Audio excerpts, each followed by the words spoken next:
आचार्य नवनीश का आप सभी को नमस्कार। कैसे हैं आप? पिछली कुछ सीरीज में आपने योग के अभ्यास को समझा। अनेकों बीमारियों का निवारण योग के अभ्यास से कैसे हो सकता है आपने जाना। और आज हम बात कर रहे हैं प्राणायाम की। तस्मिन् सति श्वास प्रश्वास संयोग और गति विच्छेद प्राणायाम। महर्षि पतंजलि जी कहते हैं कि अपनी श्वास की गति को रोक देना ही प्राणायाम है। कैसे श्वास की गति और ऐसे कौन से अभ्यास हैं जिनके माध्यम से हम अपनी श्वास की गति पर संतुलन ला सकते हैं, आइए उन्हीं का अभ्यास करते हैं। और उनमें से एक अभ्यास है नाड़ी शोधन। नाड़ी शोधन प्राणायाम मतलब नाड़ियों को शुद्ध करना, नाड़ी प्लस शोधन। नाड़ियाँ क्या होती हैं? कहा गया है कि पूरे शरीर में 72,000 नाड़ियाँ हैं जो हमारे पूरे शरीर में विद्यमान होती हैं, और उनमें से मुख्य है 3: ईड़ा, पिंगला और सुषुम्ना। ईड़ा मतलब कि हमारी लेफ्ट नाड़ी, पिंगला हमारी राइट नाड़ी, और सुषुम्ना इन दोनों को बैलेंस करती हुई नाड़ी। मतलब कि हमारा जो नोस्ट्रल है लेफ्ट, उसको हम ईड़ा के नाम से जाते हैं, और उसको एक और नाम से हम बताते हैं कि उसको कहेंगे चंद्र। ये चंद्र स्वर है हमारा। इस स्वर से हम अगर हम श्वास लेते हैं तो हमारे अंदर भीतर शीतल श्वास आती है। और दूसरी ओर पिंगला नाड़ी जो सबको पिघाल दे, मतलब कि सूर्य। इस स्वर से जो हम श्वास लेते हैं वो हमें एक्टिव करती है, हमारे अंदर हीट बनाती है। और इन दोनों नाड़ियों को जब हम बैलेंस करते हैं उसको हम कहते हैं सुषुम्ना। जी हाँ, इसी पर ही बेस है हमारा प्राणायाम, नाड़ी शोधन प्राणायाम। हम अपनी दोनों नाड़ियों का उपयोग करेंगे इस प्राणायाम में और देखेंगे कैसे बहुत सारी बीमारियों का विनाश कर सकते हैं। सिर्फ और सिर्फ एक सिंपल सा प्राणायाम है नाड़ी शोधन। आपने अनुलोम विलोम प्राणायाम तो सुना ही होगा। अनुलोम उल्टा, विलोम सीधा। अनुलोम विलोम की ये प्रक्रिया जो कि गलत नाम से प्रचलित है, इसी को हम नाड़ी शोधन कहते हैं। लेकिन सिर्फ एक चक्र में नहीं, ये 4 चक्रों में जाकर पूरी होती है। आज हम इसका एक चक्र सीखेंगे कि कैसे हम शुरुआत करते हैं नाड़ी शोधन प्राणायाम की। उससे पहले मैं आपको योग के विषय में प्राणायाम के कुछ शब्द बताना चाहूँगा कि हम जब श्वास लेते हैं उसको क्या कहते हैं, और जब हम श्वास छोड़ते हैं तो उसको कहा क्या जाता है। श्वास लेने को योग की भाषा में कहते हैं पूरक, और श्वास छोड़ने को योग की भाषा में कहा जाता है रेचक। और एक नया शब्द है आपके सामने, कुंभक। श्वास रोकने को कुंभक कहा जाता है, क्योंकि ये आपके यूज़ में आने वाला है अभी। नाड़ी शोधन का अभ्यास बस कुछ इतना ही नहीं है कि एक हाथ को उठाया, कुछ उंगलियों का यूज़ किया, एक तरफ से श्वास ली, दूसरी तरफ से छोड़ी, दूसरी ओर से ली और पहली ओर से छोड़ दी। क्या सिर्फ इतना ही नाड़ी शोधन प्राणायाम होगा? नहीं, बिल्कुल नहीं। किसी भी प्राणायाम को करने के लिए सबसे पहले किया जाता है आसन। जब भी आप अभ्यास करते होंगे अपने रूटीन में, आप दिनचर्याओं में करते होंगे, तो सबसे पहले आप क्या करते हैं? वार्म अप करते हैं बॉडी की, पहले क्लींजिंग होती है, फिर आसन करते हैं, तब जाकर आप प्राणायाम करते हैं। सीधे ही प्राणायाम तो नहीं करते हैं ना। और हम जब प्राणायाम कर रहे होते हैं तो उसमें सबसे पहले चाहिए एक स्थिर आसन, कि जिससे हमारी मांसपेशिकाएं, हमारी बॉडी का स्ट्रक्चर, हमारा पोस्चर सही होना चाहिए। ऐसा ना हो कि हमारी कमर झुकी हुई है और हम नाड़ी शोधन प्राणायाम कर रहे हैं, ऐसे में गलत इफेक्ट पड़ सकते हैं हमारी बॉडी के ऊपर। उसी प्रकार से अगर हमारी बॉडी ही स्टेबल नहीं है, हमारा आसन ही स्थिर नहीं है, और हम प्राणायाम करना शुरू कर दें तो उस पर पूरे मनोभाव से हम कार्य नहीं कर पाते। इसलिए मैं कोई एक आसन जिसमें मैं कंफर्टेबल हूँ मैं पहले लगाऊंगा, जैसे सिद्धासन या सुखासन, फिर अर्ध पद्मासन।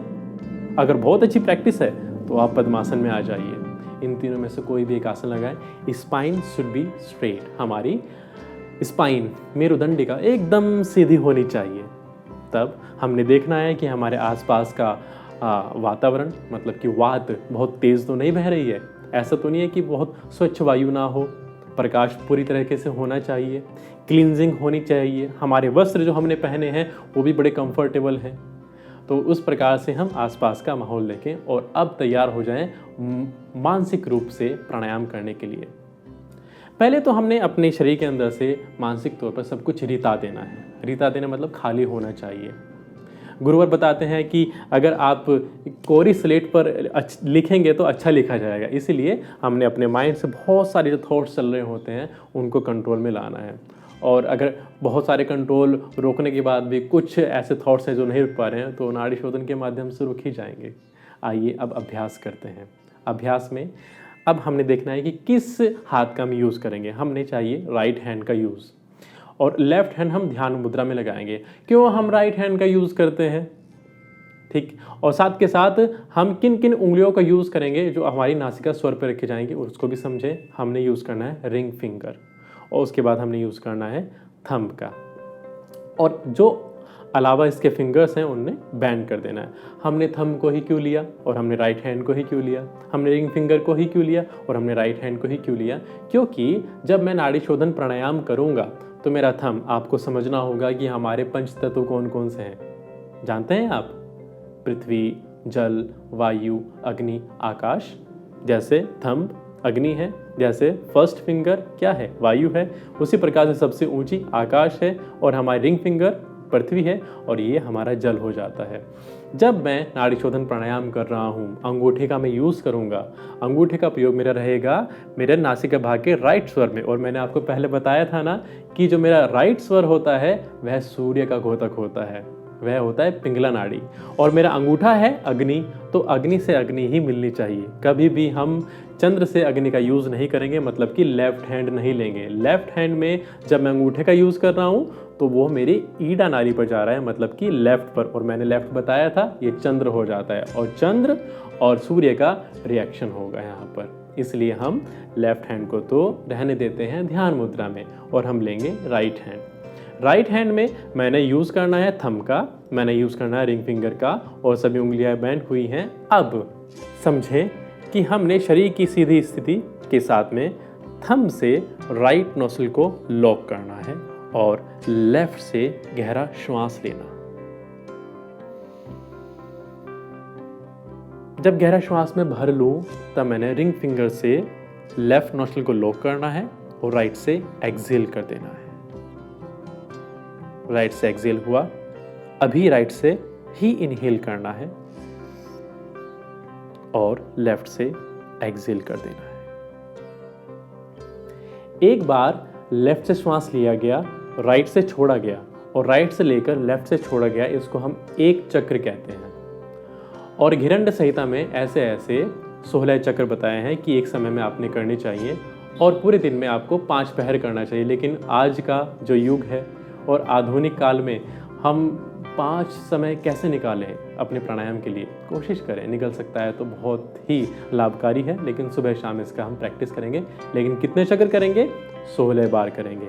एक बार राइट से लिया और एक बार लेफ्ट से, ठीक है? राइट से लिया गया, लेफ्ट से छोड़ा, लेफ्ट से लिया गया, राइट से छोड़ा। अब सबसे महत्वपूर्ण भाग है, हमने श्वास का लेना छोड़ना तो हो गया, कितनी देर लें, कितनी देर छोड़ें? श्वास की आवाज़ आनी चाहिए या नहीं आनी चाहिए? श्वास की आवाज़ अगर आनी चाहिए तो कैसी आनी चाहिए? उन सब पर एक बार विचार कर लेते हैं, क्योंकि यह प्राणायाम हमें हमारे विचारों से जोड़ता है। जब हम नाड़ी शोधन प्राणायाम कर रहे हैं तब श्वास को जब आप ले रहे हैं तो कोशिश करें कि श्वास की आवाज़ बराबर में कोई अभ्यासी बैठा है वहाँ तक तो ना ही पहुँचे, और कोशिश ये भी करें कि ये खुद तक भी ना आए, बाह्य रूप से आपको कान से सुनाई ना दे। इसको आप आंतरिक रूप से महसूस कीजिए। सांस लेते हुए सह और सांस छोड़ते हुए माँ, सो हम की आवाज़ आपको सुनाई देनी चाहिए। श्वास को आप इतना धीरा कर दीजिए, इतना धीमा करें कि इस श्वास के जो श्वास आप ले रहे हैं वो आपके ट्रैक पर आपको महसूस हुआ। आप जानते हैं कि आप रेल में सफ़र करते हैं, जब रेलगाड़ी की स्पीड 100 किलोमीटर प्रति घंटा की है तो क्या आप बाहर के दृश्य को देख पाएंगे?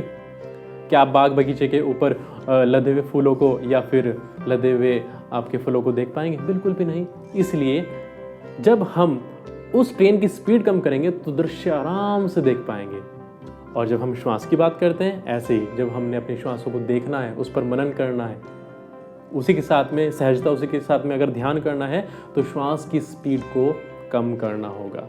जितना धीमे श्वास को लेंगे उतना धीमे आपको पता लगेगा कि हाँ, मेरा साइनस पॉइंट भी है, मेरा एक वात नलिका है, मेरे फेफड़े हैं, फेफड़े में कहाँ तक पूरे में श्वास भर पा रहा हूँ, क्या ये श्वास नाभि तक जा रही है, क्या ये नाभि को उत्तेजित करती है, क्या ये नाभि को कॉन्ट्रैक्ट करती है। इन सभी पर अगर हम ध्यान दे पाते हैं तो आज मैं कहूँगा कि आप सही प्राणायाम कर रहे हैं, अन्यथा आप प्राणायाम का सिर्फ एक दिखावा कर रहे हैं।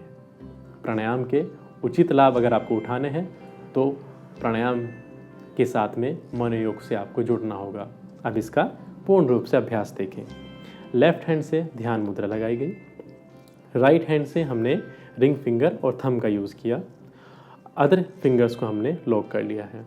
सबसे पहले मैंने बताया कि थंब से हमने राइट नोस्ट्रिल को लॉक करना है। फिर से देखें, थंब से मैंने राइट नोस्ट्रिल को लॉक करना और लेफ्ट से गहरा श्वास लेना। श्वास की आवाज़ न हो, श्वास धीरे धीरे लें, श्वास बहुत धीरे लें, श्वास लेते रहें। जब श्वास ली गई तो लॉक कर लीजिए हमारा लेफ्ट नोस्ट्रिल, राइट को ओपन कीजिए और श्वास को धीरे धीरे धीरे धीरे धीरे धीरे छोड़ दें। फिर से श्वास को लिया जाए धीरे धीरे राइट से और लेफ्ट से धीरे धीरे छोड़ दिया जाए। अगर इसमें आप अनुपात को जोड़ते हैं, रेशो क्या होनी चाहिए? अगर आप 10 सेकंड श्वास लेने में लगा रहे हैं, रेचक में लगा रहे हैं और उतना ही आपको टाइम पूरक में रखना है। मतलब कि श्वास लिया मैंने, पूरक किया 10 सेकंड्स और रेचक किया मैंने 10 सेकंड्स में। ऐसा कभी ना हो कि श्वास आपने लिया 10 सेकंड्स लगाए और 2 सेकंड्स में ही छोड़ दिया है। ऐसा कभी नहीं करना है। तो अगर हम श्वास के रेशो पर ध्यान दें तो जितना समय श्वास लेने में लग रहा है उतना ही समय आपका श्वास छोड़ने में लगना चाहिए। बॉडी का स्ट्रक्चर ये होगा कि आप हाथ को इस प्रकार से ऊपर नहीं उठाएंगे। बहुत सारे अभ्यासी ये गलती करते हैं कि हाथ को ऊंचा उठा लेते हैं, भाई सोचते हैं कि बहुत अच्छा हम प्राणायाम कर रहे हैं, कि हमारे पोस्चर बिल्कुल सही होगा। लेकिन 2 से 3 मिनट करने के बाद हमारा शोल्डर पेन हो जाता है, डेल्टोइड मसल्स थकने लगती है और ये जो हमने एंगल बनाया ये हमारा अनकंफर्टेबल हो जाता है। तो इसलिए हमें हाथ को नीचे ही रखना है। कोशिश करें कि हमारी बाइसेप्स और ट्राइसेप मसल्स हमारी रिब्स से कनेक्ट रहे, रिब्स से टच रहे। तब क्या होगा कि हमारा हाथ रिलैक्स होगा, हम ज़्यादा देर तक प्राणायाम कर पाएंगे। जितना देर हम श्वास से जुड़ेंगे उतने ही प्राणिक एनर्जी हमारे शरीर के अंदर बढ़ेगी। बेनिफिट्स पर जाते हैं। ये पहला चक्र था, श्वास को जितने सेकंड्स में लिया उतने सेकंड्स में ही छोड़ा और जितने सेकंड्स में दूसरी ओर से लिया उतने सेकंड्स में ही हमने छोड़ा है। रेशो मैंने क्या लेना है? 1:1, मतलब कि 1 सेकंड्स लिया तो 1 सेकंड छोड़ा, मतलब 10 सेकंड्स में लिया गया तो 10 सेकंड्स में ही छोड़ा गया। शरीर के पोस्चर मैंने बताया कि सीधी कमर होनी चाहिए, मनोयोग से करना है, श्वास की आवाज़ नहीं होगी और हाथों को भी नीचे ही रखना है।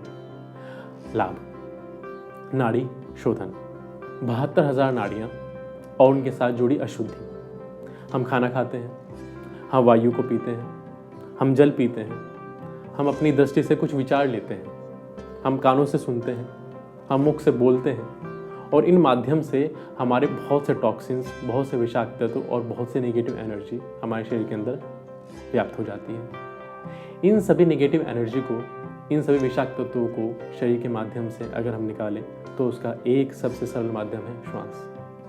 श्वास से अगर एनर्जी ले ही जा रही है तो नेगेटिव एनर्जी छोड़ी भी जाती है। 72,000 नाड़ियों को अगर हम देखें तो 3 नाड़ियों से ही हम इन 72,000 नाड़ियों को शुद्ध करेंगे, ईड़ा, पिंगला और सुषुप्ना।